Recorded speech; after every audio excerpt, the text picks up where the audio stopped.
Thank you. I'm going to read, I'm Judy Mandel, and I'm going to read from my memoir, Replacement Child. And this is the second chapter of the book. You can say when it's coming out and what publisher. It's Replacement Child's coming out in spring of 2013 by Seal Press. I can't say that enough. I'm sitting on the deck behind my house in a quiet neighborhood in Connecticut, looking out at the pool in the backyard that needs mowing. My husband, David, doesn't want me to mow it anymore since I had trouble with my back a couple of years ago.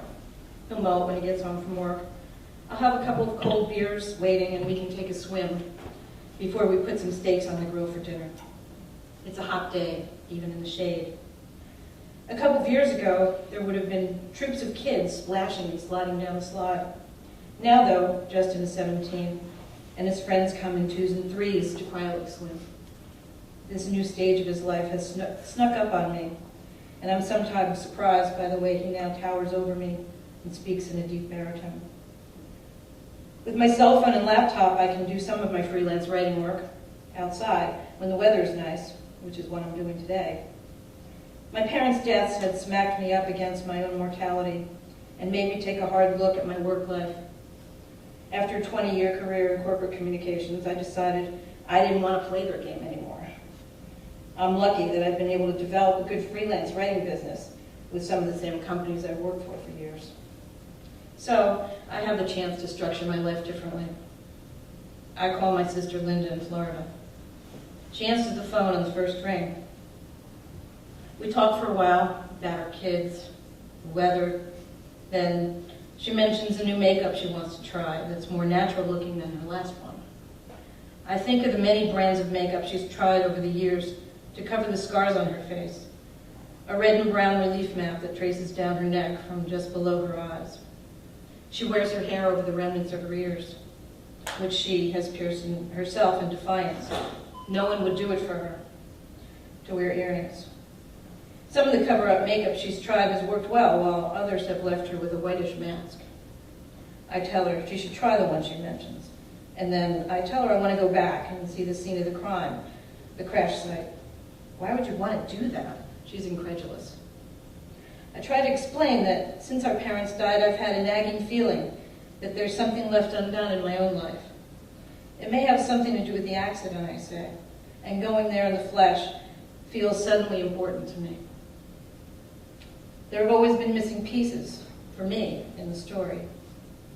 Up until now, I've dismissed the gaps as irrelevant to my life, but now I suspect it's those missing pieces that may hold the seeds of my own truth about my ambivalence toward my father, my troubles with men, my schizophrenic attitude toward risk and safety. I'm hoping the trip back will help me understand more about their lives and my own. I remind her that I was never brought back to the scene at Williamson Street or taken to Donna's grave. My parents never talked about going back to see the spot, and I have no reason to believe that they did. When I get finished explaining my reasons for wanting to visit the crash scene, Linda seems vaguely satisfied with my answer. Nevertheless, she's able to give me specific directions. Go up Broad Street towards East Jersey, follow it until you get to South. Take a left and Williamson is a block down, then right into the old neighborhood. On the drive, I realized we must have passed this street many times over the years. Certainly when my father had his jewelry store just up the road. But no one acknowledged it to me. We passed through the lazy suburbs with manicured lawns and two-car garages to the city-like outskirts of Elizabeth. These streets get narrow and are lined with parked cars on both sides. Red brick apartment buildings sprout up between storefronts and three-family houses. Driving down Broad Street, I note that it is transformed from what I remember. It used to be a bustling thoroughfare with Buster Brown shoes, Levy Brothers department store, specialty women's shops, and a wide variety of restaurants. Broad Street was a destination in those days, when my father's shop was right in the middle of it. Now, people were right when they said it had gone downhill. Many stores were boarded up, discount stores showcased cheap clothing and junk jewelry. The deli we used to have lunch in next to my father's store is now a dollar store.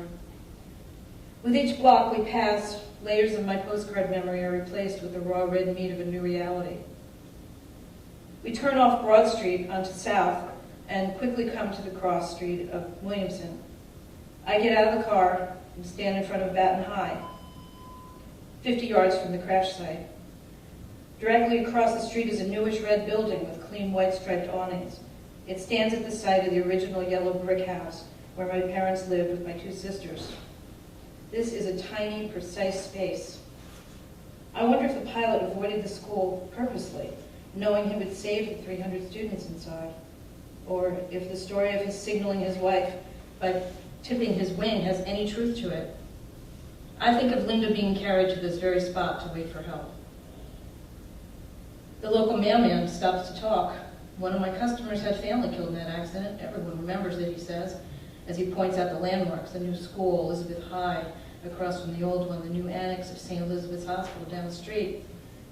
This place is so different from my suburban childhood home that I cannot envision what my life might have been like here. But I would not have been here. Being here is like revisiting a set of an often played movie, like I've stepped through a looking glass to my family's tale. At the top of the street, I see for the first time the exact site of the crash, this place of an end and my beginning. Thank you.